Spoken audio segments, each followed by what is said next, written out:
Well, many Maritimers see chiropractors to help relieve back and neck pain, among other ailments. Regular adjustments help keep their spines on the straight and narrow. But not everyone can tolerate those kind of manipulations. This Live at 5 house call has more now on a different approach to chiropractic care that has some patients singing its praises. Sylvia Meisner had no idea a simple chest cold 3 years ago would leave her needing to see a chiropractor. And the cold progressively got worse, and I did very heavy coughing. I've had pneumonia a lot in the past, and I herniated my disc. The pain was unbearable and affected almost every aspect of her life. You can't sleep, not for any length of time. Like maybe you can sleep for an hour. You can sit for about an hour. I tried on the floor. This went on for 6 weeks.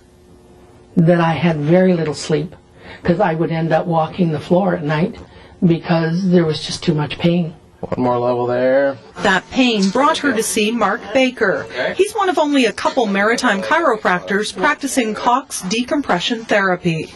It's a fantastic technique where we can actually segmentally isolate the vertebrae in the back, and through the gentle, slow, rhythmic movement of the table, you can actually create decompression within the discs. Studies show most back pain is a result of disc problems. Trauma or spending too much time in a sedentary position can cause the discs in the spine to become compressed. This leads to the pain and inflammation many Maritimers experience.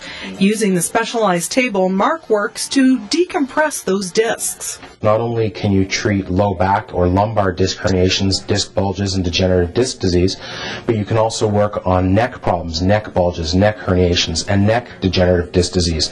Unlike a traditional chiropractic table, which is stationary, the Cox table is mechanized.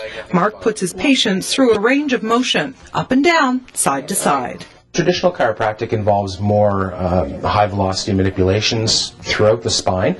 This is a little bit more gentle, a little bit slower, very safe and very effective. And not to say that the manipulations aren't effective, but people who don't tolerate those manipulations very well do really well with this slower, gentler treatment. Today, Sylvia says she feels almost as good as new. She's sleeping better and once again driving her car. It really was amazing how quickly he got me so that I only have to come every couple of months for maintenance. Leaving her feeling decompressed and delighted. Good for her. That is great news for her. And the Cox decompression technique isn't just for neck and back pain. It can also be used in the treatment of pelvic pain, headaches, and osteoporosis, among other conditions. Very interesting. Well, coming up next, being able to